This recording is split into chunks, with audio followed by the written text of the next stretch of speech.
Assalamualaikum warahmatullahi wabarakatuh. Tabepon, semangat pagi. Pada video kali ini kita akan membahas materi tentang sistem klasifikasi 5 kingdom. Materi ini masih dipelajari di bab 2, klasifikasi makhluk hidup, IPA SMP, semester 1, kelas 7.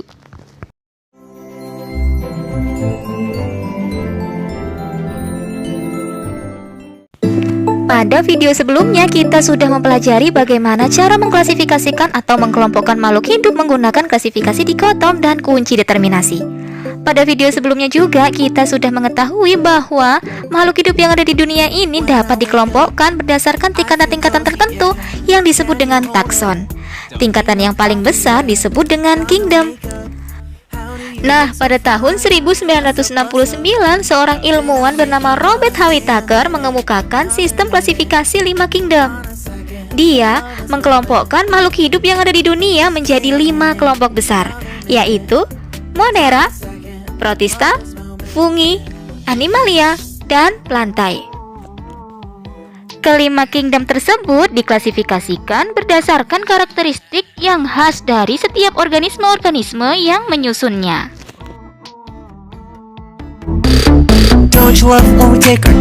Yang pertama, kingdom Monera. Monera merupakan makhluk hidup yang paling sederhana yang ada di dunia.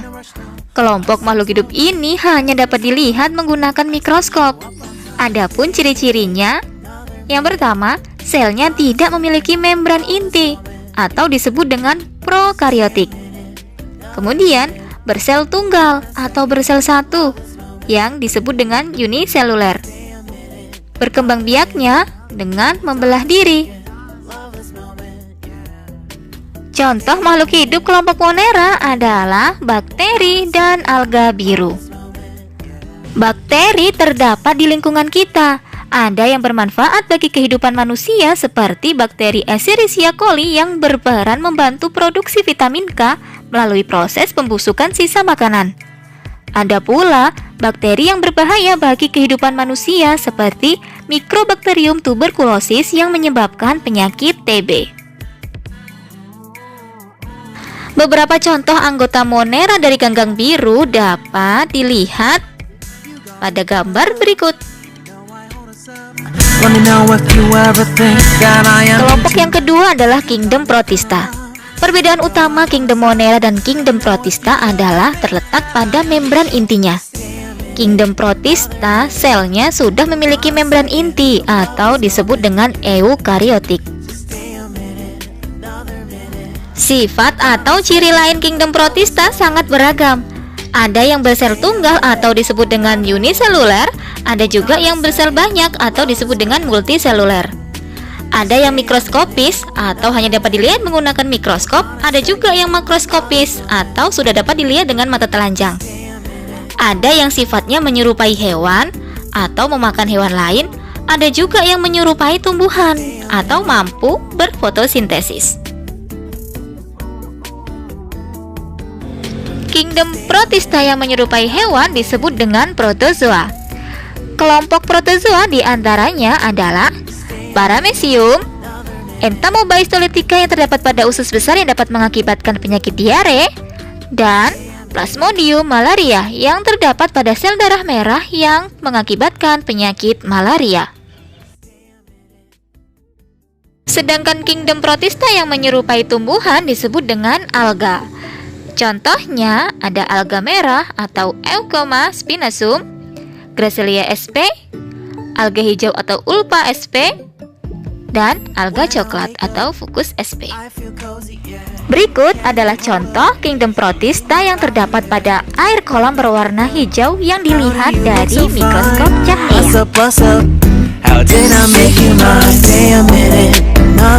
Kelompok yang ketiga adalah fungi atau jamur. Merupakan kelompok makhluk hidup yang memperoleh makanan dari cara menguraikan bahan organik makhluk hidup yang sudah mati. Jamur tidak berklorofil, berspora, dan tidak mempunyai akar, batang, dan daun. Jamur hidupnya di tempat yang lembab, bersifat saprofit atau organisme yang hidup dan makan dari bahan organik yang sudah mati atau yang sudah busuk, dan bersifat parasit atau organisme yang hidup dan menghisap makanan dari organisme lain yang ditempelinya. Tubuh jamur terdiri atas benang-benang halus yang disebut hifa. Hifa saling bersambungan membentuk miselium. Pada umumnya, jamur berkembang biak dengan spora yang dihasilkan oleh sporangium. Contoh makhluk hidup yang termasuk kelompok jamur adalah jamur roti, jamur rakitape, jamur pada tempe, jamur tiram putih, jamur merang, dan jamur kayu. Yang keempat, kelompok plantae merupakan kelompok tumbuhan yang memiliki klorofil untuk proses fotosintesis. Bersifat autotrof karena dapat menghasilkan makanan sendiri dari proses fotosintesis. Memiliki dinding sel yang tersusun dari selulosa.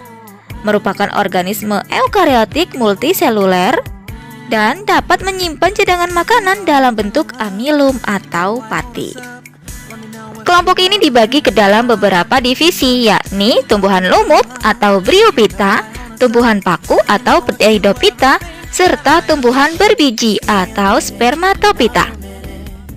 Berdasarkan morfologi atau susunan tubuh, tumbuhan dapat dibedakan lagi atas dua jenis kelompok besar, yaitu tumbuhan tidak berpembuluh yang meliputi lumut dan tumbuhan berpembuluh yang meliputi paku-pakuan dan tumbuhan berbiji. Tumbuhan tidak berpembuluh adalah tumbuhan yang tidak memiliki berkas pengangkut. Kelompok tumbuhan ini belum dapat dibedakan dengan jelas antara akar, batang, dan daun. Contoh tumbuhan yang termasuk kelompok tumbuhan tidak berpembuluh adalah tumbuhan lumut. Tumbuhan lumut memiliki struktur yang menyerupai akar yang disebut rizoid, berspora, dan berklorofil. Tumbuhan berpembuluh adalah tumbuhan yang memiliki berkas pengangkut dan sudah dapat dibedakan antara akar, batang, dan daun. Tumbuhan berpembuluh disebut tumbuhan berkormus. Tumbuhan berkormus sendiri terdiri dari dua kelompok, yaitu kelompok Cormophyta berspora dan Cormophyta berbiji. Cormophyta berbiji mempunyai bunga dan biji. Cormophyta berspora tidak mempunyai bunga, misalnya tumbuhan paku atau pteridophyta. Tumbuhan paku memiliki ciri-ciri, yaitu memiliki akar, batang, dan daun sejati, tidak berbunga, dan tidak berbiji. Ciri lain dari tumbuhan paku adalah daun muda yang menggulung. Daun tumbuhan paku ada yang menghasilkan spora yang disebut dengan sporofil dan ada pula yang tidak menghasilkan spora, disebut tropofil. Tumbuhan berbiji atau spermatophyta dikelompokkan menjadi tumbuhan berbiji terbuka atau disebut dengan gymnosperma dan tumbuhan berbiji tertutup atau disebut juga angiosperma. Tumbuhan berbiji terbuka atau gymnosperma mempunyai ciri-ciri. Yang pertama, berbiji telanjang karena bijinya tidak dibungkus oleh daun buah. Yang kedua, alat reproduksi berupa bangun seperti kerucut yang disebut strobilus. Ada dua jenis strobilus, yaitu strobilus jantan dan strobilus betina. Yang ketiga, batang besar dan berkambium. Yang keempat, berakar tunggang dan serabut. Yang kelima, daun selalu hijau, sempit, tebal, dan kaku. Contoh tumbuhan berbiji terbuka adalah juniper, cemara, damar, pinus, melinjo, dan pakis haji. Tumbuhan berbiji tertutup atau angiosperma memiliki bakal biji atau bijinya terlindung oleh daun buah atau karpel. Daun buah dikelilingi oleh alat khusus yang membentuk struktur pembiakan yang disebut bunga. Tumbuhan angiosperma ada dua, yaitu tumbuhan berkeping satu yang disebut dengan monokotil dan tumbuhan berkeping dua atau yang disebut dengan dikotil. Ciri-ciri tumbuhan monokotil adalah berkeping satu, berakar serabut, batang tidak berkambium, berkas pembuluh pengangkut tersebar, tulang daun sejajar atau melengkung, Dan kelopak bunga pada umumnya berkelipatan 3. Tumbuhan dikotil memiliki ciri-ciri berkeping 2, berakar tunggang, batang berkambium, tulang daunnya menjari atau menyirip, berkas pengangkut tersusun dalam satu lingkaran, dan kelopak bunga berkelipatan 4 atau 5. Yang kelima, kingdom Animalia atau hewan. Seperti halnya tumbuhan, hewan yang ada di permukaan bumi ini sangat beragam, baik bentuknya maupun ukurannya. Ada hewan yang berukuran sangat kecil sampai hewan yang berukuran besar.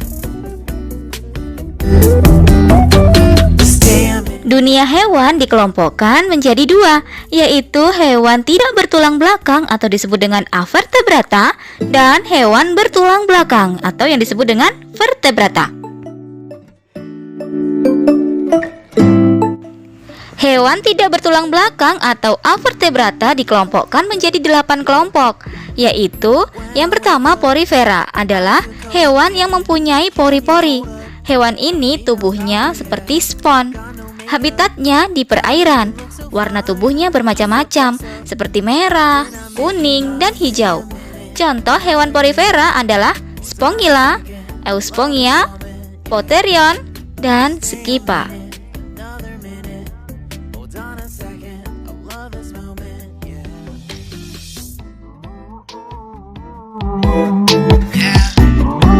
Kelompok yang kedua adalah Coelenterata atau hewan berongga. Kelompok hewan ini mempunyai tentakel untuk menangkap mangsa. Pada permukaan tentakel terdapat sel beracun yang menyengat. Tubuhnya ada yang berbentuk polip yang menempel pada tempat hidupnya, dan ada yang berbentuk medusa yang bergerak aktif melayang-layang di air seperti payung. Ubur-ubur, bunga karang, obelia, hidra, dan anemon adalah contoh hewan Coelenterata.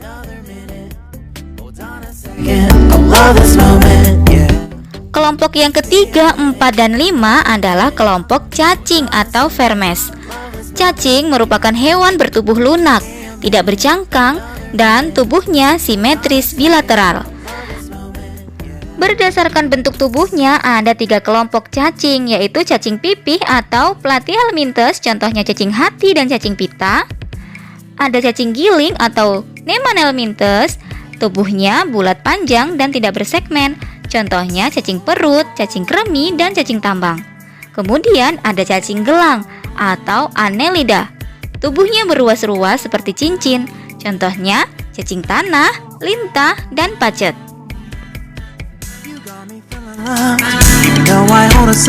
Kelompok yang keenam adalah moluska. Moluska merupakan hewan bertubuh lunak, banyak lendir, dan terbungkus oleh mantel. Ada yang memiliki cangkang yang berfungsi untuk melindungi tubuh. Habitatnya di air dan di darat. Contoh hewan moluska adalah cumi-cumi, gurita, siput, kerang, tiram, dan remis. Kelompok yang ketujuh adalah antropoda atau hewan berbuku-buku. Hewan ini tubuhnya dibedakan atas kepala, dada, dan perut. Tubuhnya terbungkus zat kitin yang keras, memiliki alat indera yang peka terhadap sentuhan dan bau-bauan. Memiliki mata faset atau mata majemuk terdiri atas beribu-ribu mata kecil berbentuk segi 6. Arthropoda ada 4 kelas, yaitu insekta atau serangga, contohnya belalang, kumbang, dan lebah. Krustase atau udang-udangan, contohnya udang, kepiting, dan rajungan. Arachnoide atau laba-laba, contohnya laba-laba, kalajengking, kutu, dan caplak. Dan Myriapoda atau lipan, contohnya kelabang dan kaki seribu. Yang ke-8, Echinodermata adalah hewan yang tubuhnya diselimuti oleh duri. Ada lempengan zat kapur atau kitin yang keras. Tubuhnya simetri radial dengan 5 lengan. Pada tubuhnya terdapat sistem ambulakrar untuk alat gerak, bernapas, dan menangkap mangsa. Terdapat 5 kelas Echinodermata, yaitu Asteroide, contohnya bintang laut, Echinoide, contohnya landak laut dan bulu babi, Ophironoide, contohnya bintang ular, Crinoide, contohnya lilia laut, dan Holoturoide, contohnya teripang. Hewan vertebrata merupakan hewan yang sudah memiliki tulang belakang. terdapat 5 kelas kelompok hewan vertebrata, yaitu kelas Pisces atau ikan, kelas amfibi atau hewan yang dapat hidup di dua alam, kelas reptilia atau hewan yang jalannya merangkak atau merayap, kelas Aves atau burung, dan kelas Mamalia, hewan-hewan yang menyusui. Agar dapat mengetahui ciri-ciri dari kelima kelas tersebut, kalian dapat mengerjakan halaman 86 buku IPA kelas 7 semester 1 sebagai berikut. Materi tentang klasifikasi 5 kingdom selesai. Jika ada pertanyaan, boleh tulis di kolom komentar ya. Saya akhiri. Wassalamualaikum warahmatullahi wabarakatuh. Terima kasih.